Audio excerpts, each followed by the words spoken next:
Apprendre une langue étrangère sans se prendre la tête. Astuce numéro 23. Alors là, on est carrément sur du fondamental. Je voudrais parler de l'alimentation.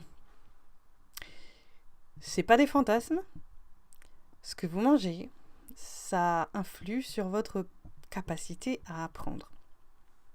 Donc, c'est pareil, ça pourrait faire une vidéo de 2 heures qui explique le pourquoi du comment et quel aliment influe de quelle manière. Et surtout, moi je vous dis, faites vos propres expériences, même si c'est rarement en une fois qu'on peut tirer des conclusions. Et ça, c'est d'une manière générale dans la vie. Déjà pour voir qu'est-ce qui vous met en forme, etc. Moi, j'ai découvert il n'y a pas très longtemps que je suis allergique aux œufs et que c'était une des raisons de mes problèmes d'extrême fatigue. Et il n'y avait pas de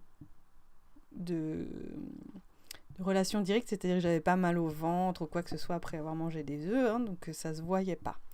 Il y a eu plusieurs éléments qui m'ont fait soupçonner le truc, puis j'ai vérifié qu'effectivement... il y a un énorme coup de pompe après avoir mangé des œufs, mais comme j'avais par ailleurs d'autres problèmes de fatigue, je me rendais pas compte. Et comme en plus, j'avais tendance à manger des œufs quand j'étais pas en forme, puisque on dit que les œufs c'est bon, ça donne de l'énergie, blablabla, voilà. Donc des fois, voilà, il y a la théorie, vous la trouvez partout, la théorie, c'est important, mais il faut expérimenter sur vous. Nous sommes vraiment tous différents à ce niveau-là. Si ça vous intéresse, je peux vous faire une vraie vidéo de diététique pour l'apprentissage des langues étrangères. Donc vous pouvez me mettre en commentaire est-ce que ça vous intéresserait ou pas. Comme c'est quand même une vidéo que je ne ferai pas en 5 minutes, mais qui prend énormément de temps, je préfère que ça serve au moins à une personne. Voilà, s'il n'y a qu'une personne qui a envie, je la fais, promis. Mais par contre, voilà, je la ferai pas... si c'est pour le vide. Comme ça, au hasard, faites attention à bien manger au moins une cuillerée de bonne huile par jour. Crue si possible. Voilà, ça c'est une des bonnes raisons.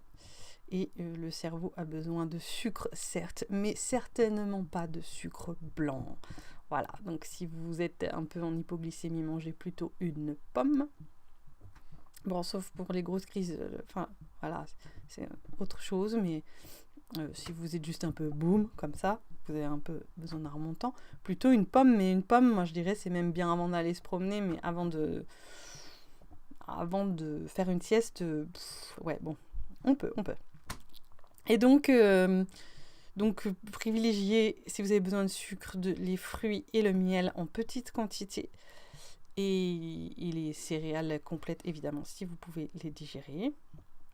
Parce qu'effectivement, le cerveau a besoin de nutriments. C'est sûr que la première des choses, c'est déjà d'éviter vraiment la trop malbouffe, de manger lentement et de manger pas trop chaud, pas trop froid.